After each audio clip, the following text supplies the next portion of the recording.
తెలంగాణ మీద జరుగుతున్నటువంటి దాడి గురించి మాట్లాడుకోవాలి. తెలంగాణలో కూడా దాడి జరుగుతూ ఉంది. ఏం దాడి జరుగుతూ ఉంది? కాంగ్రెస్ ప్రభుత్వము రేవంత్ రెడ్డి గారు తెలంగాణ ప్రజల మీద దాడి చేస్తారు. ఒకవైపు ఏమో పాకిస్తాను దేశం మీద దాడి చేస్తుంది, తెలంగాణలోనేమో రేవంత్ రెడ్డి గారు కాంగ్రెస్ ప్రభుత్వం ప్రజల మీద దాడి చేస్తుంది. ఏమని దాడి చేస్తున్నది? అక్కడనేమో అమాయకుల ప్రాణాలను పొట్టన పెట్టుకోవడం కోసం, దేశం మీద దాడులకు పాల్పడడం కోసం పాకిస్తాన్లో ఉన్నటువంటి ఉగ్రవాదులు దేశాన్ని ఆగం చేయడం కోసం ప్రయత్నాలు చేస్తూ ఉన్నారు.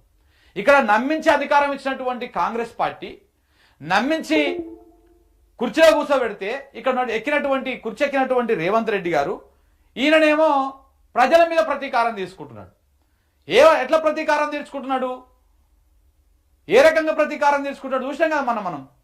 మొత్తం రాష్ట్రం అప్లపాలు అయిపోయిందని కొన్ని రోజులు, మాకు అప్పే పుడతలేదని కొన్ని రోజులు, వచ్చిన ఆదాయం ఎట్లా వంచాలనో మీరే చెప్పారని కొన్ని రోజులు, నన్ను కోసుకొని తింటారా అని చెప్పేసి కొన్ని రోజులు, ఇట్లా రకరకాలుగా ఈయన చెప్పేటువంటి కార్యక్రమాలు ఇస్తుంది. ఇది కాంగ్రెస్ ప్రభుత్వము రేవంత్ రెడ్డి ప్రజల మీద చేస్తున్నటువంటి దాడి. ఇది అక్కడ పాకిస్తాను ఉగ్రవాదులేమో ఇండియా మీద దాడులు చేస్తుంటే ఇక్కడ కాంగ్రెస్ రేవంత్ రెడ్డి గారేమో ప్రజల మీద దాడి చేస్తూ ఉన్నారు. ఈ రకమైనటువంటి డోకాబాచ ముచ్చట్లు చెప్పుకుంటా ఈ రకంగా అది చేస్తా ఉన్నారు. దాని గురించి కూడా మనము మాట్లాడుకున్నటువంటి ప్రయత్నం చేద్దాం మిత్రులారా.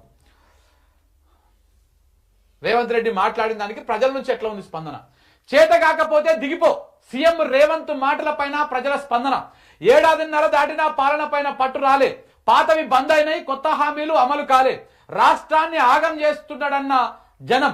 10 ఏళ్లు అభివృద్ధిలో దూసుకెళ్లిన రాష్ట్రం ఏడాదిలోనే పాతాళానికి పడిపోయిన పరిస్థితి. అప్పు కూడా పుట్టలేదంటున్న రేవంత్ రాజీనామాకు పెరుగుతున్నటువంటి డిమాండ్. ఏమంటున్నారు ప్రజలు? రేవంత్ రెడ్డి గారు ఆయన మాట్లాడిండు కదా, ఏ మాటకు ప్రజలు ఎట్లా అంటున్నారు ఒకసారి ఇక్కడ చూడండి. అవి కూడా చూపిస్తా మీకు. ఏ మాటకి ఇట్లా అంటున్నారు అంటే, ఇక ప్రజలు ఈ మాటకు రాష్ట్రం ఆర్థికంగా బాగలేదు, అప్పు పుడతలేదు, అనా పైసా ఎవరు ఇస్తలేడు, ఎవరినైనా గెలవడానికి పోతే బ్యాంకర్లు దొంగలను చూసినట్టు చూస్తున్నారు తెలంగాణ రాష్ట్ర ప్రతినిధులను. ఎవరు ఢిల్లీకి పోతే అపార్ట్మెంట్ కూడా ఇస్తలేడు, వీడు వస్తే చెప్పులు కూడా ఎక్కపోతాడు అన్నట్టుగా. నేను కూడా ఏదో ఒకటి చేసి తెచ్చి ఇచ్చేటప్పుడు అప్పు ముట్టట్లేదు, ఎవరు బజార్లో నమ్మడం లేదు, స్వీయ నియంత్రణనే దీనికి పరిష్కారము. ఇది ఈ మాట మాట్లాడిన తర్వాత యావత్ తెలంగాణ ప్రజలు మొత్తము రేవంత్ రెడ్డి గారు ముందుంచుతున్నటువంటి ప్రధానమైనటువంటి డిమాండ్ ఏంటంటే, చేత కాకపోతే దిగిపో రేవంత్. ఇదే తెలంగాణ ప్రజలు రేవంత్ ముందుంచినటువంటి ప్రధానమైనటువంటి డిమాండ్. ఇంట్లో బయటకు వచ్చి ఎవ్వరు కూడా ఇంత డోకాతనంగా ఇంత డొలతనంగా మాట్లాడరు, ఇంత ఏమంటారు చేతగాంతనాన్ని ప్రదర్శించరు. సో కాబట్టి మీరు ఇట్లా మాట్లాడుతున్నారు అంటే దాని అర్థం ఏంటిది? దాని అర్థం ఏంటి? మీకు రాష్ట్రాన్ని పరిపాలించడం చేతనైతలేదు అని. అది గ్రహించినటువంటి ప్రజలు నీకు చేత కాకపోతే దిగిపో, రాష్ట్రాన్ని అనవసరంగా ఆగం చెయ్యకు అని చెప్పేసి ప్రజల నుంచి వస్తున్నటువంటి డిమాండ్. నిన్న మొత్తం సోషల్ మీడియాలో నిన్న మొన్న చూడండి, ఆయన మొన్న మాట్లాడండి కదా, నిన్న మొన్న చూడండి మొత్తం ఇవే రకమైనటువంటి పోస్టులు, ఇవే రకమైనటువంటి విశ్లేషణలు వినపడతా ఉన్నాయి. ప్రజలకే ఈయన మీద అదైపోయింది, ప్రజలకే ఈయన మీద విరక్తి వచ్చేసింది. ఇంకా చూసిర్రు అంతకుముందుకు ఎన్ని ముచ్చట్లు చెప్పిండు, ఇట్లా 6, 100 అయినా 100, 150 అయినా రేవంత్ అన్న మాట ఇచ్చిండంటే తప్పడు. ఇది అమ్రాబాద్ పులి, అడవులలో పుట్టుకొచ్చిన పులి, నల్లమల్ల పులి అని చెప్పారు. చివరికి ఏమైంది? చేతులు ఎత్తేసి తూర్పు తిరిగి దండం పెట్టిండు. ఇక నాతోని కాదు, నేను పరిపాలించలేను అని చెప్పేసి. అందుకే ప్రజలు చేత కాకపోతే దిగిపో అని చెప్పేసి ప్రజలు చెప్తా ఉన్నారు. రాష్ట్ర సీఎం రేవంత్ వ్యవహారం పైన జనంలో అసహనం పెరుగుతోంది. ఇంటికి పెద్దలా ముందుండి నడిపించాల్సిన ముఖ్యమంత్రి రాష్ట్రాన్ని దివాలా తీసేలా చేశాడన్న అభిప్రాయాలు వ్యక్తమవుతున్నాయి. ఏడాదిన్నర దాటినా కనీసం ప్రభుత్వం పైన పట్టు సాధించలేకపోతున్నాడని జనం చెప్తున్నారు.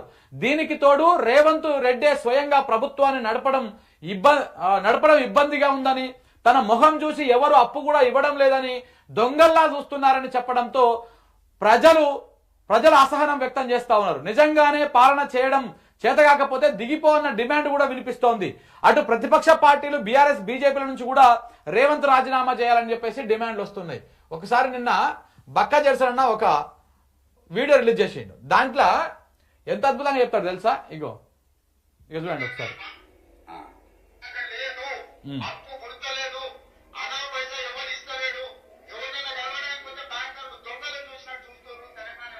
అవును, నువ్వు దొంగ లెక్క చూడకుంటే ఎవరంటే అదే కదా చెప్పేది. దావోస్కు పోతే నీ ముఖం చూసేవాడు రూపాయి అయ్యాడు, ఎందుకంటే దొంగను చూసినాడు చూస్తారని. నువ్వు చెల్లపల్లి జైలుకు నువ్వు దొంగ పని మీద పోయినావు కదా, ఓటుకున్న దొంగ పని మీద పోయినావు కదా. దొంగను చూసినాడు చూడకుండా దొంగను చూసినాడు చూసి నీకు లోన్ ఇస్తారా? నీకు ఏం చూసి లోన్ ఇస్తారు? నీకు దొంగను చూసినట్టే చూస్తారు. ఇదే మాటని నిన్న కేటీఆర్ గారు కూడా మాట్లాడలేదు. అప్పు పుడతలేదు, అనా పైసా ఎవడు ఇస్తలేడు, ఎవరినైనా కలవడానికి పోతే బ్యాంకర్లు దొంగలను చూసినట్టు ముఖ్యమంత్రి. మరి దొంగ లెక్క కాకపోతే ఎట్లా చూస్తారు? దొంగ లెక్కనే చూస్తారు. కోట్ల కట్టెలతో దొరికిపోయిన దొంగను ఖచ్చితంగా దొంగనే అంటారు, దొంగనే చూస్తారు. ఒక విశ్వసనీయత లేని ఓటుకు నోటు దొంగను కాంగ్రెస్ అనే ఒక ఎర్రి పార్టీ గుడ్డిగా నమ్మి సీఎం చేసింది, కానీ ఖచ్చితంగా దేశంలో మిగతా ఎవరు మాత్రం నమ్ముతలేరు. మోసగాళ్లను దొంగలే అంటారు ముఖ్యమంత్రి గారు. ఖచ్చితంగా అది ఈ రోజు కాదు, చివరి రోజు దాకా కూడా నీ పరిస్థితి అదే ఉంటుంది. యాడ్ పెట్టుకొని చెప్తున్నా. సో ఇట్లా ప్రతిపక్షాల నుంచి విమర్శకుల నుంచి కూడా ఇలాంటి స్పందనే వస్తా ఉన్నది. రేవంత్ రెడ్డి గారు మీరు దిగిపోండి చేత కాకపోతే అని చెప్పేసి బీజేపీ వాళ్ళు కాంగ్రెస్ వాళ్ళు నిన్న వీరు కూడా మాట్లాడారు. ఎవరు? ఈటల రాజేందర్ కూడా మాట్లాడాడు దీని మీదనే, ఇదే అంశం మీద ఆయన కూడా మాట్లాడండి. అది కూడా మీకు ఒకసారి వినిపిస్తా చూడండి. ఆయన మాట్లాడండి. అంతకుముందు ఒకసారి రోషయ్య గారు ఫస్ట్ ఈటల రాజేందర్ ఏమన్నాడో చూపియండి, చూద్దాం ఒకసారి. ఇక చూడండి. మేము చేతకానుడు అయితే రిజైన్ చేసి ప్రజలకు క్షమాపణ చెప్పడానికి పనిచేస్తాను.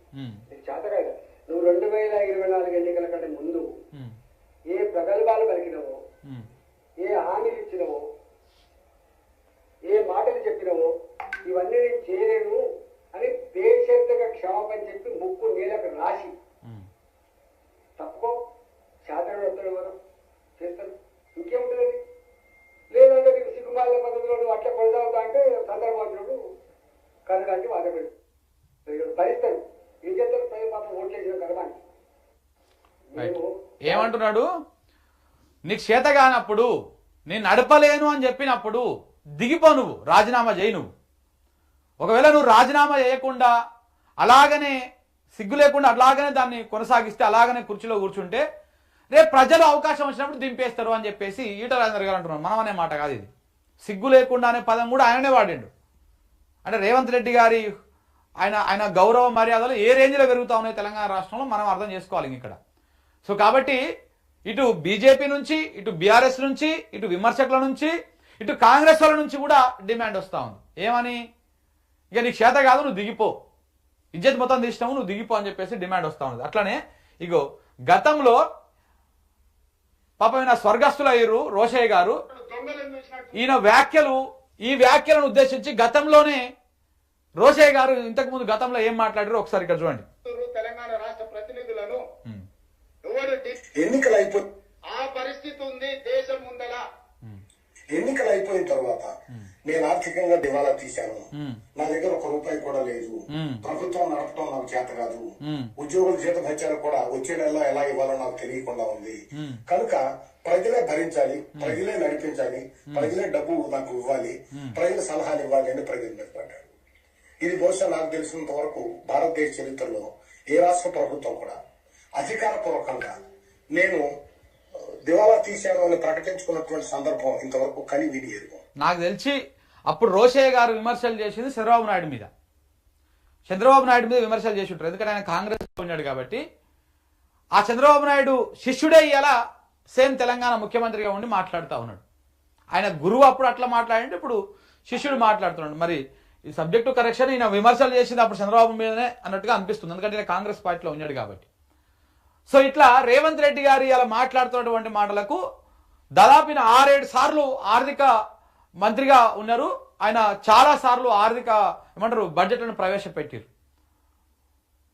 సో అట్లా ఈయన ఆర్థికంగా కొంత ఆర్థిక శాఖలో కొంత అనుభవం ఉన్నటువంటి వ్యక్తి, రాజకీయాల్లో పనిచేసినటువంటి వారు. సో ఆయన అన్నటువంటి మాటలు ఇప్పుడు రేవంత్ రెడ్డికి బాగా సూట్ అయిపోయినాయి.